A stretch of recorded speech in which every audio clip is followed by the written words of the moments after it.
pas vu jusqu'à ce que l'échéance de Dieu arrive à son temps. Mais vous voyez, quand il s'est agi des ouvriers, c'est lui qui a prié et qui les a fermés là. Maintenant, pour les ouvriers, si vous regardez, ce n'était pas une même prière, ce n'était pas une prière SMS, non, non, non. C'était une prière de combat. Il est resté là-bas. Je suis sûr qu'il est resté là-bas des heures, des heures, des heures. Est-ce que Dieu va laisser les bonnes choses à la disposition des paresseux? Quel paresseux dit un mois, 2 mois, et puis voilà, il y a plus ça. Non, les petites choses, oui, d'accord. Mais les bonnes choses là, les grandes choses, les choses de valeur, les choses qui ont une grande emprise dans notre vie là, pour ces choses-là, il faut les leur combattre. Non, voilà pourquoi là, puisqu'il fallait qu'il montre que Dieu, par la volonté de Dieu, qu'il a fermé les yeux et que en parlant, ça va se réaliser. Dieu a aussi laissé, il a pris même son serviteur à l'épreuve et il a prié. Puisque ça, c'est écrit dans la Bible. Il a prié, et il a eu le temps de dire 7 fois à son serviteur, va du côté de la mer, regarde, va de l'autre côté, regarde si tu ne verras pas les lieux. Pendant 7 fois, il lui a dit, sors et va regarder, va aller. Même s'il prit 30 minutes, avant de lui dire d'aller voir. Parce qu'il y a un nuage annonciateur de la pluie. Même s'il y a 30 minutes, vous voir, ça va plus de 3 heures. Et là, si c'est 1 heure, ça fait longtemps. Mais en tout cas, il a prié. Il a prié, vraiment, il a fait preuve de la prière persévérante. Et à un moment donné, Dieu a exaucé ses prières. La petite nuage qui était comme une pomme de main s'est transformée en beaucoup de nuages et la pluie a commencé à tomber avec abondance sur la terre.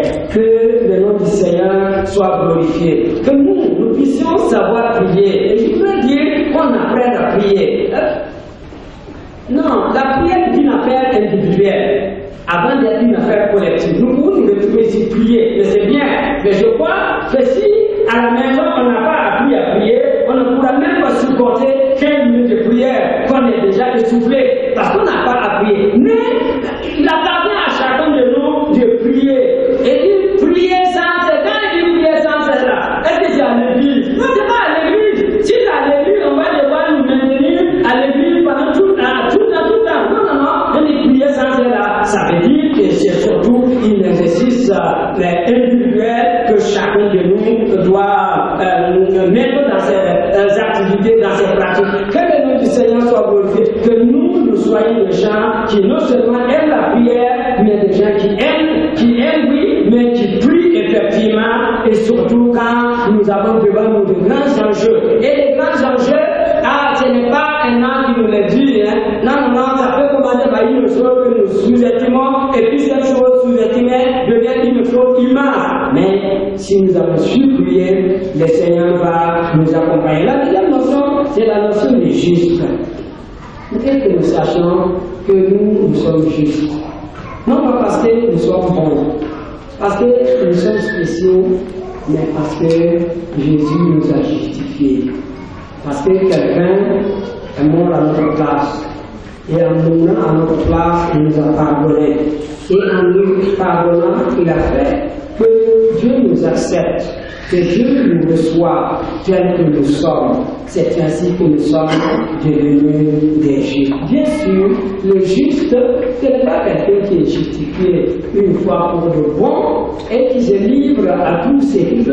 Le juste, c'est celui qui s'efforce de plaire à Dieu, qui veut marcher dans la voie de Dieu, qui cherche à lui être agréable, qui cherche à marcher dans la sainteté, dans la pureté, dans l'obéissance à la voix du Seigneur. Et c'est là. Et c'est à cela que nous sommes venus. Vous savez que quand notre cœur est mal à l'aise, parce que nous avons fait quelque chose, nous avons dit quelque chose, et notre cœur est mal à l'aise. Quand nous commençons à prier, ça vient comme un écran. Ça vient comme un écran de diable. Toi, tu as fait ça. Et déjà, nous sommes déjà démotivés. Nous sommes déjà découragés parce qu'il nous a fait ça. Donc, nous avons besoin d'enlever cet écran. Nous avons besoin d'enlever ça. sur quoi il s'appuie là pour nous appuyer là. Il faut que nous réglions ça avec le Seigneur. Et si nous réglons ça avec le Seigneur, maintenant la voie est libre. Nous pouvons prier. Et même quand l'ennemi voudrait venir, il ne le pourrait plus. Il ne le peut plus parce que le propos sur lequel il s'appuie pour nous accuser était complètement dégagé. Le juge, si Élie a pu prier de la sorte, c'est parce qu'il était juste. Et il dit qu'il était de la même nature que nous. Vous savez, il avait les mêmes faiblesses que nous. Les faiblesses de la chair, il pouvait avoir faim, il pouvait avoir soif, il pouvait être sujet à la fatigue, mais malgré cela, il a prié et à cause de sa parole, Dieu a fermé les cieux. Il a à nouveau prié et Dieu a ouvert les cieux. Que le Seigneur nous aide, que nous puissions être de ceux qui ouvrent les cieux par notre prière. Ce qu'il a des choses possibles, des choses qui manquent et dont les gens ont besoin, que nous soyons des instruments que le Seigneur va utiliser pour glorifier son nom et pour venir en aide aux autres.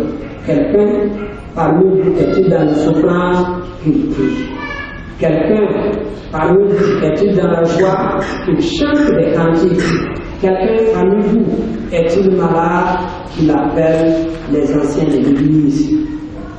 Que les anciens prient pour lui en loyant d'huile au nom du Seigneur.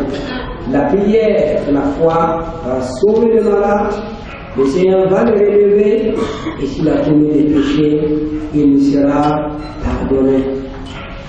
Que le nom du Seigneur devienne honnête, que nous puissions avoir une bonne année, une année de succès, une année de réussite, mais ne dites pas une année sans problème, parce que les problèmes font partie de la vie, mais une année de victoire.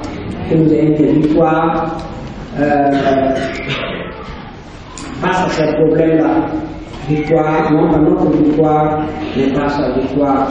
Il nous a appris à prier, il nous a exhorté à prier que nous puissions le faire. Et je suis sûr que si chacun de nous fait de cela une règle de vie, le bonheur va l'accompagner et le succès va l'accompagner.